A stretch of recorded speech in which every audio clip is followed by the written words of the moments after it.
तो कैसे हैं आप? आज हम बात करेंगे एक ऐसी जगह के बारे में जिसका नाम सुनते ही वहाँ के लोगों की रूह तक काँप जाती है। आप सही समझे, आज हम बात करेंगे भानगढ़ के बारे में। तो ज़्यादा टाइम न वेस्ट करते हुए वीडियो स्टार्ट करते और जानते हैं भानगढ़ की अनसुलझी और अनकही कहानियों के बारे में। भानगढ़ राजस्थान में बसा एक गाँव है जहाँ के किले को श्रापित और भूतिया माना जाता है। भानगढ़ किले में रात होने के बाद ना ही कोई इंसान जाता है और ना ही कोई पशु या पक्षी।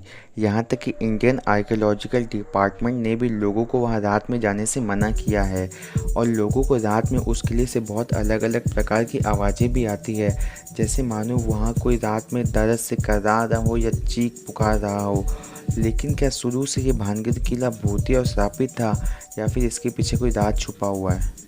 इसकी कहानी जानने के लिए हमें सन 1631 में चलना होगा। ये किला भगवान दास ने अपने बेटे माधव दास के लिए बनाया था और उनकी पुत्री थी रानी रत्नावती, जिनकी खूबसूरती की चर्चा दूर दूर तक थी।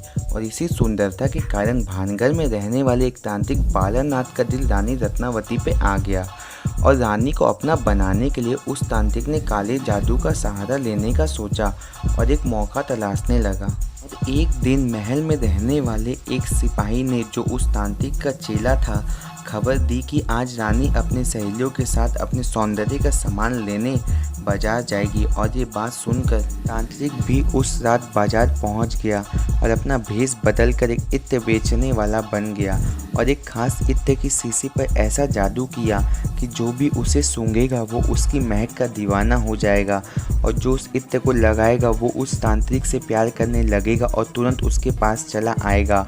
और उस तांत्रिक ने रानी रत्नावती को वो इत्र की शीशी बेच दी और कहा कि इसे रोज़ सुबह नहाने के बाद लगाए।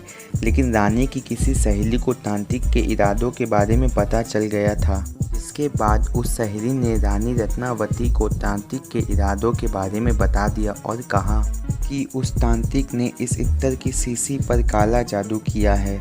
जिसके बाद रानी ने उसकी शीशी को एक बड़े पत्थर पर दे मारा और जैसे ही वो शीशी पत्थर पर गिरी, वो पत्थर उड़ता हुआ तांत्रिक के पास जा पहुंचा और उसके सर पर गिर गया, जिससे उस तांत्रिक की तुरंत ही मौत हो गई। लेकिन मरते मरते उस तांत्रिक ने भानगढ़ को श्राप दिया कि आज के बाद ये भानगढ़ बर्बाद हो जाएगा और ये जगह फिर कभी बस नहीं पाएगी, और यहाँ कोई भी अगर रात को रुकेगा तो वो जिंदा नहीं बचेगा।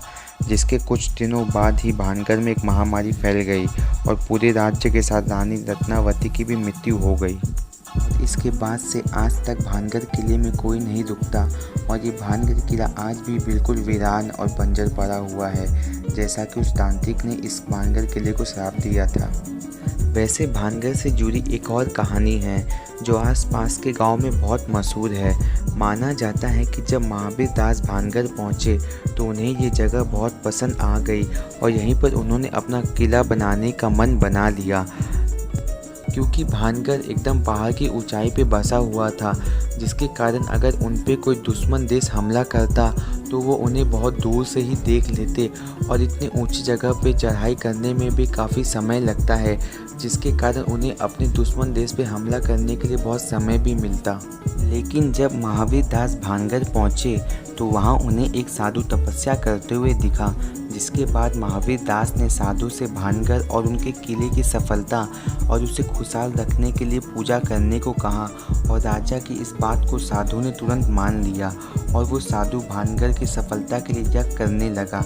लेकिन साथ ही साथ राजा से एक शर्त भी रखी कि भले ही वो किला कितना ही ऊंचा क्यों न बना ले, लेकिन उसकी परछाई उनके घर तक नहीं पहुंचनी चाहिए। राजा ने तुरंत साधु की ये बात मान ली और किले का निर्माण करना शुरू कर दिया, और यहाँ साधु भानगढ़ के लिए यज्ञ करने लग गया। और देखते देखते कुछ महीनों में ही किला पूरी तरीके से तैयार हो गया। लेकिन न जाने कैसे उस किले में एक ऐसा स्तंभ यानी पिलर बन गया जिसकी परछाई साधु के घर तक पहुंच गई। और जैसे ही इस बात का पता साधु को चला, वो क्रोध से तुरंत राजा के पास गया और कहा कि तुम इसे खुशहाल राज्य बनाना चाहते थे ना, मैं तुम्हें श्राप देता हूँ कि आज के बाद इस भानगढ़ में जो भी रुकेगा वो बर्बाद हो जाएगा और कुछ दिनों में उसकी मृत्यु हो जाएगी। और इतना कहकर वो साधु वहाँ से चला गया।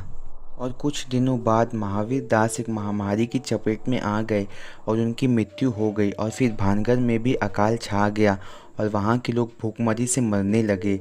और उस दिन से लेके आज तक भानगढ़ श्रापित और वीरान पड़ा है। तो ये थी भानगढ़ की पूरी कहानी। तो आपके हिसाब से क्या ये भानगढ़ सच में श्रापित है या बस ये लोगों का अंधविश्वास है? आप इसके बारे में क्या सोचते हैं मुझे नीचे कमेंट सेक्शन में ज़रूर बताएं। तो गाइस, अगर आपको वीडियो पसंद आया है तो वीडियो को लाइक करें, इस चैनल को सब्सक्राइब करें और बगल में बेल आइकन भी दबा दें, जिससे मैं जब भी कोई नई वीडियो लेके आऊँ तो आपके पास सबसे पहले नोटिफिकेशन आ जाए।